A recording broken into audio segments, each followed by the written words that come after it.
orthopedic surgeons and countless other doctors, and you came here with a variety of joint pains.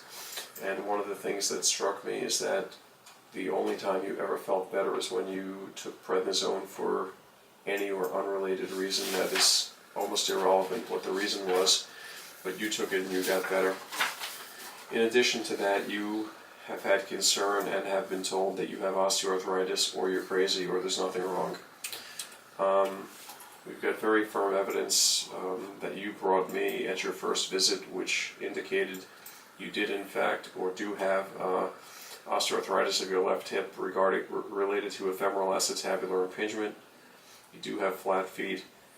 You do have perhaps osteoarthritis of your ankles. And the issues that I had problems with were 1, the steroid, and 2, you had several other things that did not fit with osteoarthritis. Well, I'll tell you, your injections helped me immensely. You know, into my ankle, knee. Maybe I forgot to document that I injected you. So please forgive me, but what did I inject? You inject Apometronol. No, what joints did I inject? The left ankle, the left knee, and the left hip. Ah, okay. So we did the left ankle in the office that day. We did the left knee, and yesterday or later that day we did the left hip under fluoroscopy. Exactly. All right. So those injections all helped. Yes, I mean my ankle and my knee resolved much more than my hip. Okay. As you well know, my hip is pretty bad, so you know.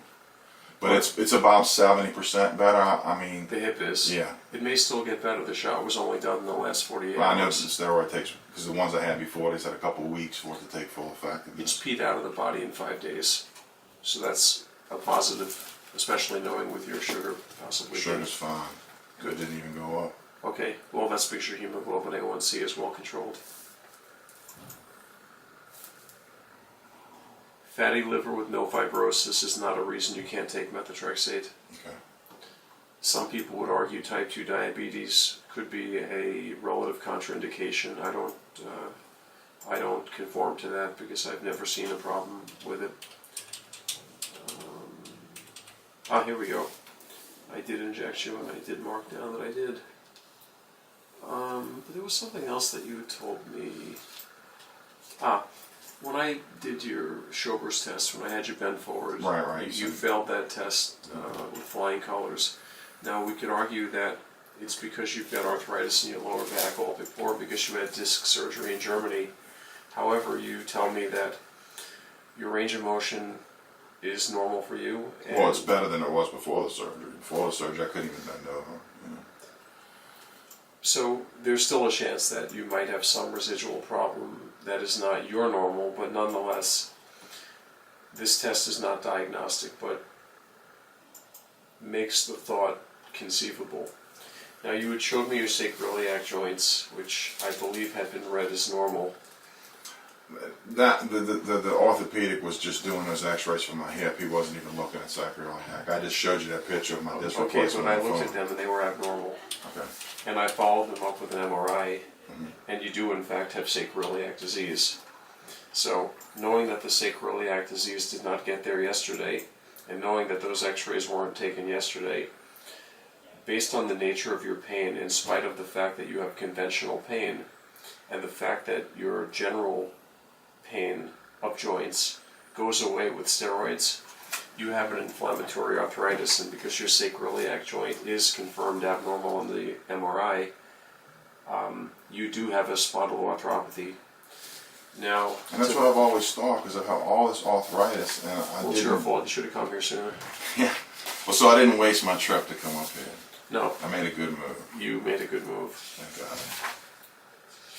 And for everyone else out there in America. I mean, I'm finally going to have a chance of getting better instead of just getting consistently worse. Now, you don't think I'm too cocky or arrogant the way I'm No, positive. I think you've been great, man. I mean, it's almost bringing me to tears right now because, you know, I've been ignored and criticized and pretty much made to feel like a hypochondriac or somebody. Well, I've actually been put on antidepressants for pain, but they were probably thinking, this guy's depressed. Sure, I'm depressed. You know what? Because I'm in pain. You should be depressed if you're in pain, not treated all these years. And, I definitely got told my pain management doctor wanted to send me to a psychiatrist.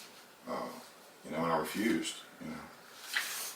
So it's tough. I mean, and what I really worry about is the people that don't have the due diligence that I have had to keep pushing and pushing and going and going. Even though it took me 15 years, there's stories out there, people have been 20, 25 years trying to get a diagnosis. And when they finally get it, it's kind of too late, Pardon me. Denise, Yes. I have everything here except his HLA-B27. It's probably Which- not that. Yeah, I don't think the labs came back from the Okay. question. So let me just explain to you what the HLA-B27 would mean to you. 10% of the population has a normal HLA-B27, whether they have no disease or some disease. So assuming yours is negative or normal, because you have got sacroiliac disease and inflammatory pain that responds to steroids, by definition you have a spondyloarthropathy. However, also by definition, if your HLA-B27 is negative, it is very unlikely at your age that you have a new onset of ankylosing spondylitis, even though it's not a new onset. You've had symptoms, like you said, 13, 15 years.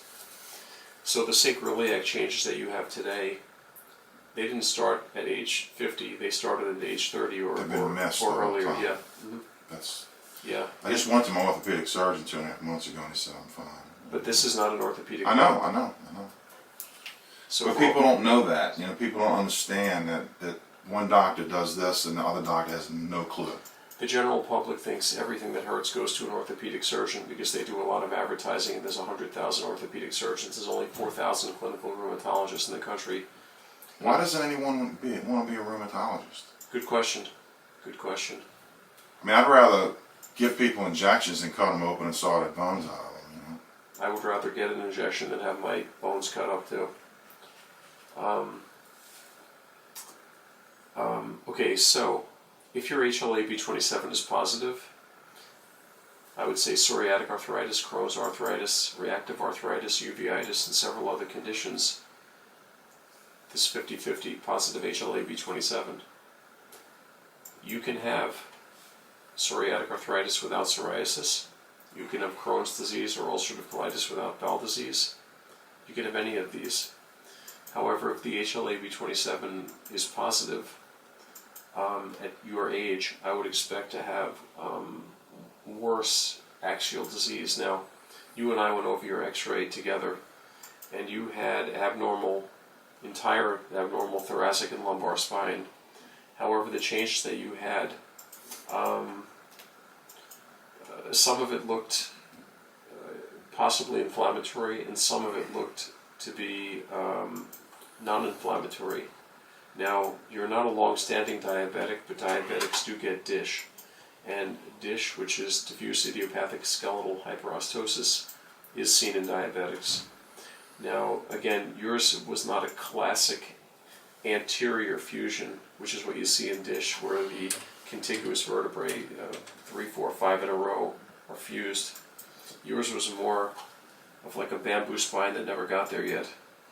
And on my x-ray read, both sacroiliac joints had partial fusion at the bottom. The MRI only showed disease on one.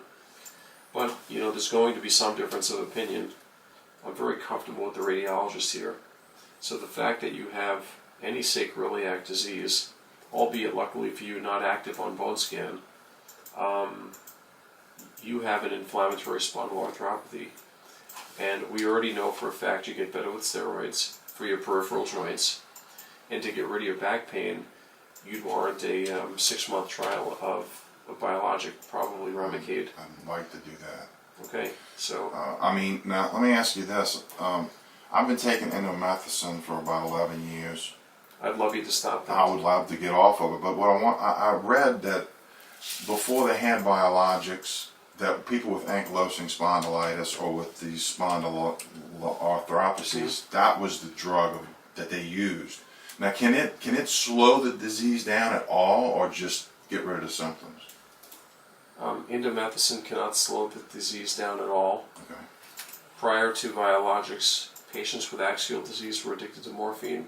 Indomethacin has no effect on the axial skeleton whatsoever. Oh, so it doesn't help with that pain. No, it helps the DIPs, PIPs, MCPs, wrist, elbows, shoulders, hips, knees, feet, ankles. Yeah, well, nothing gets rid of all my pain, but that gets rid of more of it than anything else I've been taking, including opiates. When you took steroids, well, I got a shot in my butt. Took away all your pain except your spine. Yeah, well, nothing ever always goes away, but yeah, my joints definitely got more relief than anything else. Yeah. Correct, and that's what I would expect, and that's why I'm comfortable telling you that you should have a 6-month trial of Remicade. I actually am happy to hear that, even though that's supposed to be the bad arthritis, because like I said yesterday, that's okay, because now the good arthritis you can't do nothing about, and that's horrible. Well, the good arthritis, if you have a precision injector, you could do quite well. But the bad arthritis is now remittable.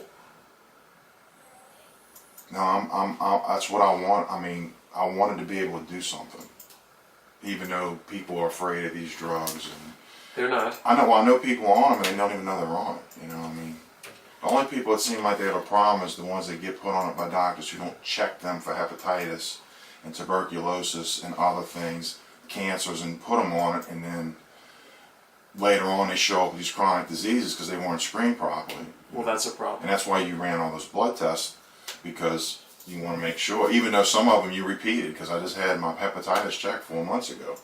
But I said, well, I could have gotten hepatitis again in 4 months, so. But you might not have been checked for hepatitis B, you might have only been checked for hepatitis C. Right. Well, and frankly, you can... And it came from another hospital that hasn't been able to diagnose me for 20 years, so maybe they didn't do the test right. I mean, you never know. So you got to do your own stuff. But you can have biologics on with hepatitis C, just not hepatitis B or HIV. And of course not with TB. Latent TB has to be treated for at least 3-4 months prior to starting a biologic. So are you going to put me on methotrexate regardless, or first, or are you going to... I always combine methotrexate with biologics. So they can work together. They potentiate each other, yes. You'll need your liver functions monitored every 2-3 months. I've been doing it every 3 months with my internist. She checks that every 3 months. And I can get it done every month if I need it. And I'm hoping that was because of your indomethacin use. That, and just because my internist really always thought that I had something going on. Her mother has rheumatoid arthritis. And she sent me to these 3 rheumatologists. But they just dropped the ball, And I mean, she couldn't do nothing. And when I told her I was coming up here to see you, she was happy for me. She was like, I hope you can get, something done, because my mother is, can't get good care. And she's a doctor, her daughter's a doctor, but she's an internist, and she doesn't know much about arthritis as far as rheumatoid like you do. I mean, I know you're an internist as well, but you have to be an internist first and then become somebody even more specialized, So she'll admit it, I can't help you, and she'll send you to somebody else. But then when she sends me to somebody else and they don't do anything, what can she do? So she was checking me. She checks me really close to see if something that she can control and see gets out of whack, and then make a move, because now it's really bad. But then once they see it in your blood work, things could be much worse than you'd like them to be. Just remember, we never treat the blood. We have to listen to the patients. That's why you've been blown off for so long. Right, nobody listens to me. They look at the blood work and the test, the few that they do. Like, I had one of the rheumatologists just did a RA factor on me. That's it. And it came back negative, and that was it. That one test. That was the only test. Never asked me nothing. Never looked at any of my medical records. And so they didn't even really know the extent of my disease. They were just like, no, RA, you don't have it. And even the joints that hurt were never injected. They never even touched my joints. They never even did a physical exam. 2 of them didn't even do a physical examination. And the one that did do a physical... So you drove 1,200 miles to get examined? 1,350 miles. And that's going to be 2,700 altogether. But I am so happy that I did it. But the thing is, what I worry about more... I'm happy for myself. But what I worry about is the people that take every doctor's word for gospel, and they just have no hope. And because a lot of people feel that way. A lot of people don't. It's like you're the president of the United States and you don't want to offend or ask too many questions or play, and they don't know. They don't. I've had some college and I've had to study and research in my career. Every day I got to learn something new, so I have an analytical mind. But the average person is just whatever a doctor says to them, and that's it. And most of them don't want to be here in the first place. They don't want to come to the doctor. They don't trust doctors. They don't have the money, the time, and they just want to get in, get out. And the way it is with most internists now is they just blame everything on you. You need to lose weight. You need to change your diet. It's your fault. It's your fault. It's your fault. I've been getting that. Like I told you, they said I had metabolic disease, and I have been eating. I eat 20 grams of carbs a day if I eat carbs. That's nothing. It's 2 slices of bread. And my A1C has been... I get more on a scoop of ice cream. Right. My dad loves to eat, and he and I cannot have that social time together because he eats buffets and piles of food. She probably eats 5,000 calories a day. If I did that, I would be very sick. So we don't go out to eat anymore. I cook most of my own food, but I get no credit. No credit for having an A1C of 6 or 5.8. It's a lot of effort goes into it. I can't eat. I'm from New Orleans, and we have the best food in the world. I'm a great cook. And you will tell me the best restaurants when I go down. Never in the world. Yeah. But like I told a client that might be coming from Montana for you, I said, man, sometimes you gotta go where the talent is. But nobody. The sad thing is it's nobody else. A lot of people can't do that. No, they can't. And the sad thing is there's a shortage in this field, and the people that are in this field are not necessarily in it because it's a career. They're in it to just go to work. Well, I'm thrilled. I am, because I have some hope now that I can feel better. I think you'll do fine. I'm pretty And I'll definitely, it's no problem for me to come up here twice a year, and get some injections and follow up with you. I'll definitely do that because there's nothing down there for me to do. Frankly, if the Remicade works the way it should, you might not need your need for injections is going to go away. What about the insurance companies? I know these drugs aren't free. I heard that. I have a friend that has rheumatoid arthritis. They want you to put him on methotrexate. No, well, that's automatic. Right, because it's cheap. No, but you do need the methotrexate with the Remicade, let's say. And the insurance is, for the most part, if there's a justifiable reason, they are covered. Yeah, I was a little worried about the biologic, not about the drug, but about it being covered when I was reading about the dish thing. Because dish is idiopathic, so they really... But you have sacroiliac right, disease. good, because if you have dish, they may not pay because... They shouldn't. Because it hasn't been proven to work. It is being used off-label, but it's not hasn't proven. Dish is a form of osteoarthritis. Yeah, when I left the hotel room this morning, I told my dad, I said, I hope I don't just have plain old osteoarthritis again because I'm gonna be disappointed. I wouldn't have been mad with you, but I'd have just been mad that it, because I wouldn't have nothing else to do. I'd just keep taking methicillin until I blow a hole through my stomach and bleed out, and because you're not supposed to be taking NSAIDs for freaking 30 years, Well, thank you.